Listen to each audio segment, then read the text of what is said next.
Hey guys, it's Kevin, State and Co Truck Insurance. In this video, we'll talk about how to set up a trucking company without owner being a CDL Class A driver. And yes, you can have a trucking business as any experienced trucker without actually being a driver for any of your trucks. And the process is, to begin with, it's as any other trucker. You have to get your MC number and authority active. In my other videos on this channel, you can watch. There are a couple step-by-step processes where it walks you through what needs to be completed and done. Also on my website, I have a checklist on how to start a trucking business. And basically, you register your LLC or corporation with the state where your business is domiciled. You have to get your EIN number, which is also known as your tax ID number. Then complete MCS 150 application, which is also known as OP-1, to get your MC number and your authority active. You'll have to have BOC3 filing. And the last missing piece in activating authority is actually, yes, getting the insurance. And yes, you can get the insurance without even owning a truck or having owner operator running under you yet. There's another video where I talk about that. Um, the apportion plates, IRP plates, have to register that. You have to set up your IFTA account as well as the UCR registration. And once all that is done, you can start hiring, actually leasing owner operators to run under your authority. At that point, your job is basically you're the owner of the company, but 90% of your job, you will be a dispatcher.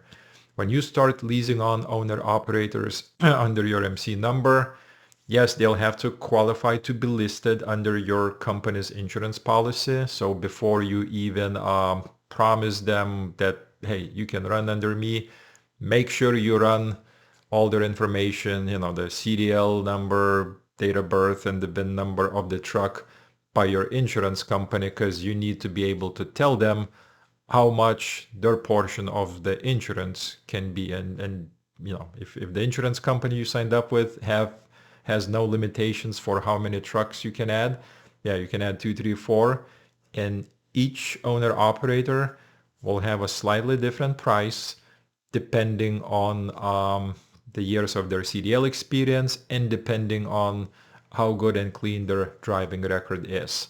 The one notice to mention is that make sure when you're asking insurance company to quote, hey, how much is going to cost me to add Joe Doe and his 2015 Volvo to my policy, make sure you get that amount, because that is their portion of the insurance. Because the insurance company, they're not going to be creating different billing plans for, let's say you have 5 owner operators.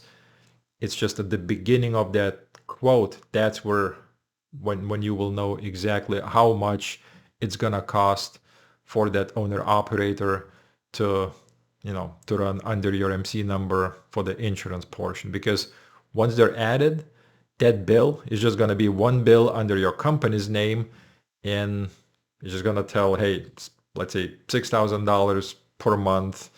And some I've seen where they just divide it equally amongst their owner operators.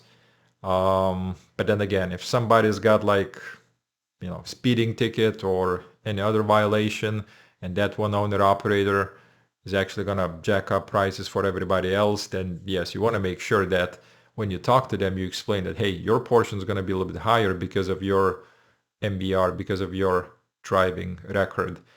And from that point on, once you have owner operators running, they're independent contractors, you have to sign a lease agreement. If they leave, you have to sign a lease termination agreement, because the insurance company is going to ask for those documents. They want to make sure that, because they understand that it's not your company W-2 drivers, they're independent contractors. And if that truck is no longer under the policy, there has to be documentation, because you can be asked at any time to provide a lease agreement or a lease termination agreement if the truck is being removed from the policy. And from that point on, your job is only basically dispatching and managing those truckers. You have to make sure that the safety procedures are in place, which is very critical because when they get those DOT inspections, it's actually going to go, whatever, if there is a violation, it's going to show up under your company's MC number, under your authority record, and it stays there for 2 years. And I've seen stories where sometimes truckers tell, well, I had those two bozo owner operators, they racked up violations, but I fired them because they did something crazy. And you know, but nobody cares because they were running under your authority, so they were your responsibility.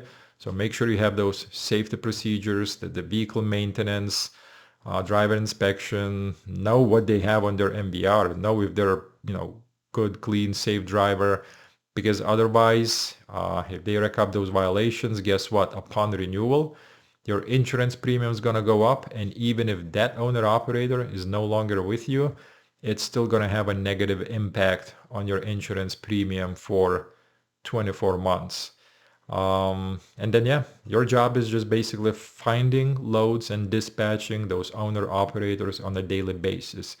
And as far as the percentage agreement, I've seen anywhere from 10 to 20% of the total gross revenue. So for example, if you're booking a load for that trucker and that load is paying $5,000 and you agreed on 10%, or it's your portion, yes, you'll get 10% of that.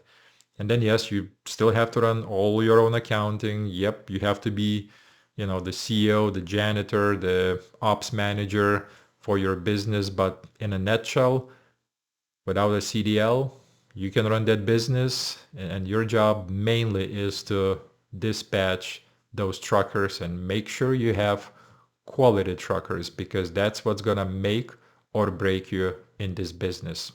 That's all I have for today. Please stay tuned. Don't forget to hit that subscribe button, and we'll see you next time. Bye.